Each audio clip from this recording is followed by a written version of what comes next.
할렐루야. 오늘도 새날을 주신 하나님을 찬양합니다. 오늘도 말씀과 기도와 순종으로 성령 충만한 그리스도인으로 살아가는 이 하루가 되시기를 바랍니다. 오늘 우리에게 주시는 하나님의 말씀은 베드로전서 2장 4절에서 8절 말씀입니다. 베드로전서 2장 4절로 8절 말씀을 봉독해 드립니다. 사람에게는 버림바가 되었으나 하나님께는 택하심을 입은 보배로운 산돌이신 예수께 나아가 너희도 산돌같이 신령한 집으로 세워지고 예수 그리스도로 말미암아 하나님이 기쁘게 받으실 신령한 제사를 드릴 거룩한 제사장이 될지니라. 성경에 기록되었으되 보라 내가 택한 보배로운 모퉁이 돌을 시온에 두노니 그를 믿는 자는 부끄러움을 당하지 아니하리라 하였으니 그러므로 믿는 너희에게는 보배이나 믿지 아니하는 자에게는 건축자들이 버린 그 돌이 모퉁이의 머릿돌이 되고 또한 부딪히는 돌과 걸려 넘어지게 하는 바위가 되었다 하였느니라. 그들이 말씀을 순종하지 아니함으로 넘어지나니 이는 그들을 이렇게 정하신 것이라. 아멘.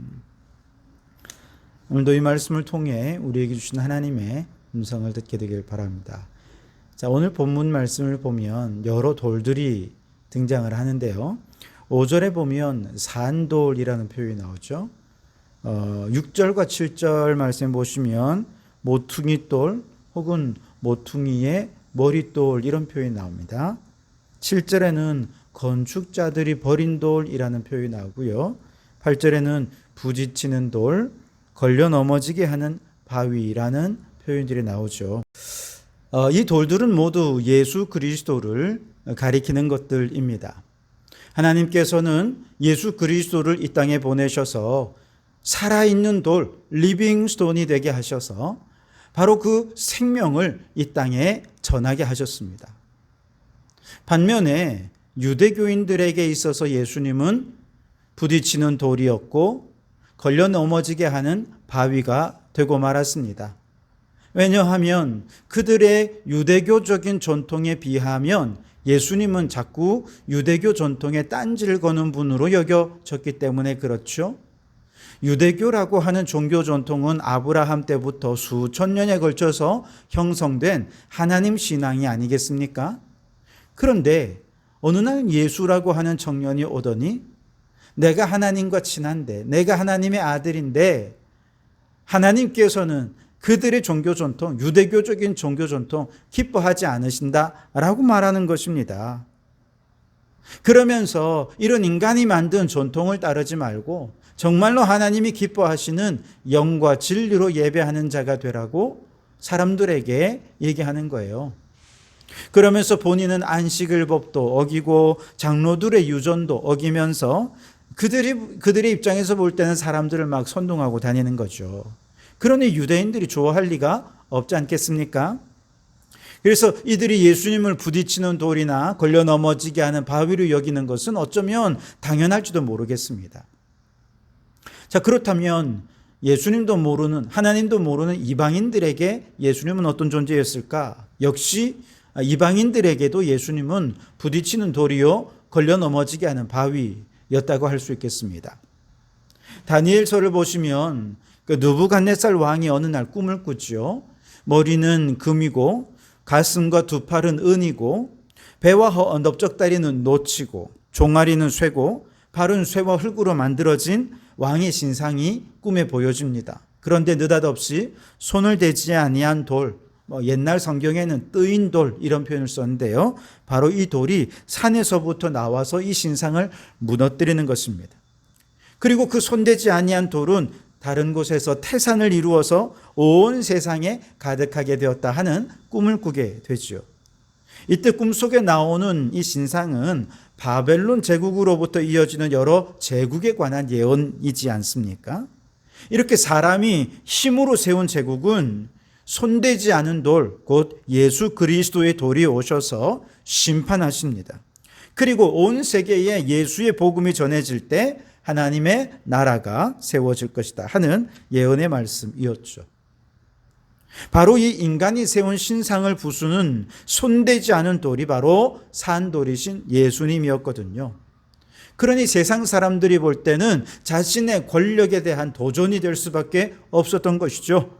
그래서 사람들이 볼 때 예수님은 부딪히는 돌이고 걸려 넘어지게 하는 바위였다고 생각할 수 있었던 것이죠.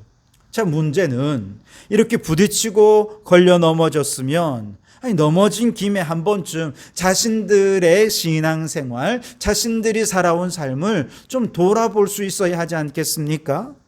왜 예수라는 저 청년이 이렇게 과감하게 모든 것을 파괴하고 무너뜨리고 갈등을 일으키는 것일까?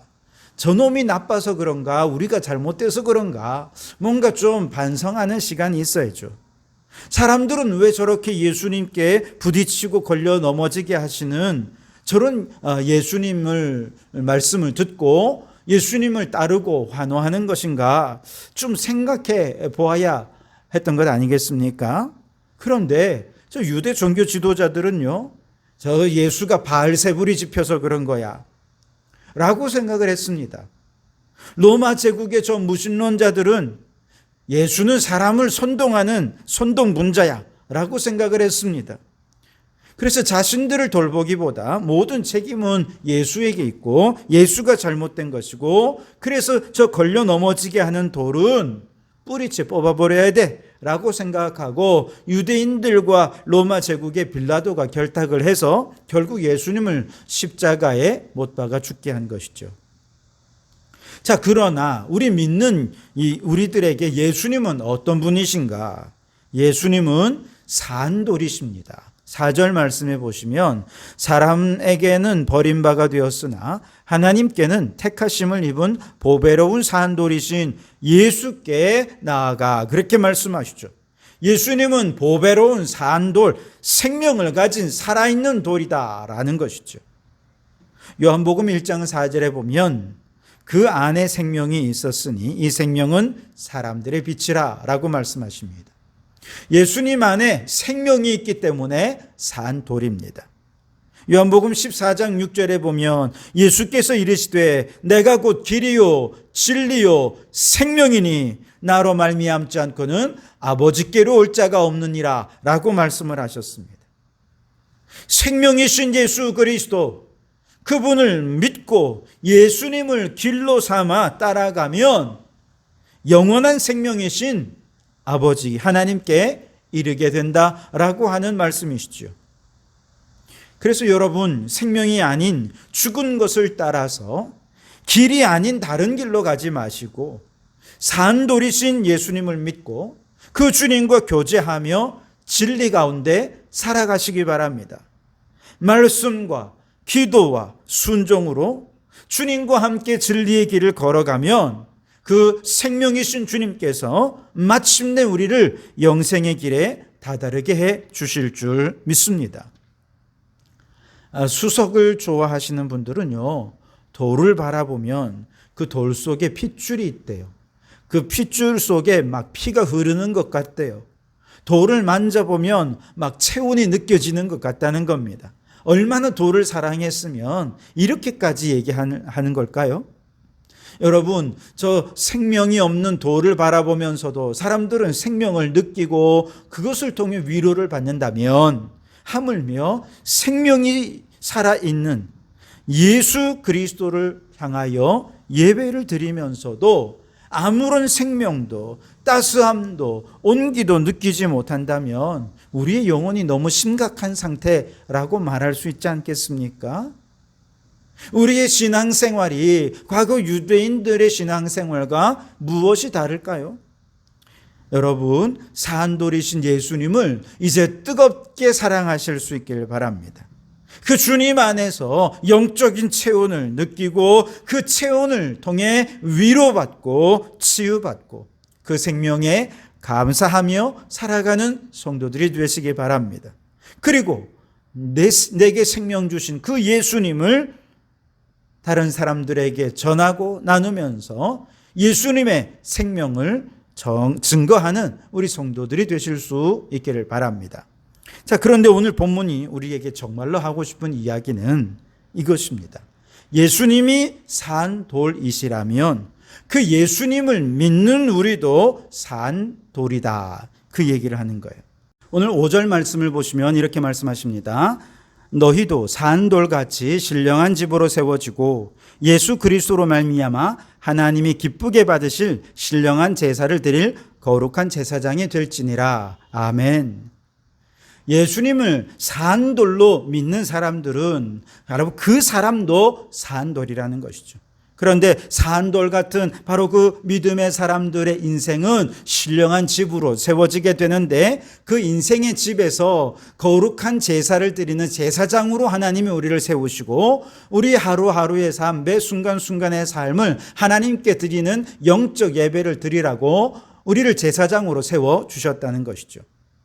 그런데 산돌인 이 성도들이 건축자로서 세우는 이 신령한 집의 모퉁이에는 바로 산돌이신 예수 그리스도, 그분이 모퉁이 돌로 있어야 한다는 것이죠. 유대인들은 그 예수님을 쓸모없는 것이라 생각하면서 갖다 버렸죠. 그러나 우리 성도들은 예수님을 모퉁이 돌로 모셨습니다. 그리고 예수 그리스도 안에서 우리의 인생이 신령한 집으로 세워지게 한 것이죠. 모퉁이의 머릿돌은 몇 가지 의미가 있습니다. 우선 건축물의 한 면과 다른 면을 연결하는 의미가 있죠. 마찬가지로 머릿돌이신 예수님은 하나님과 인간을 연결합니다. 유대인과 이방인을 연결하고 나와 이웃, 나와 피조물을 서로 연결해서 모든 존재가 존재 그 자체로, 모든 삶 그 자체가 신령한 집으로 세워져서 하나님께 예배하는 거룩한 영적 제사를 드리도록 하신 것이죠.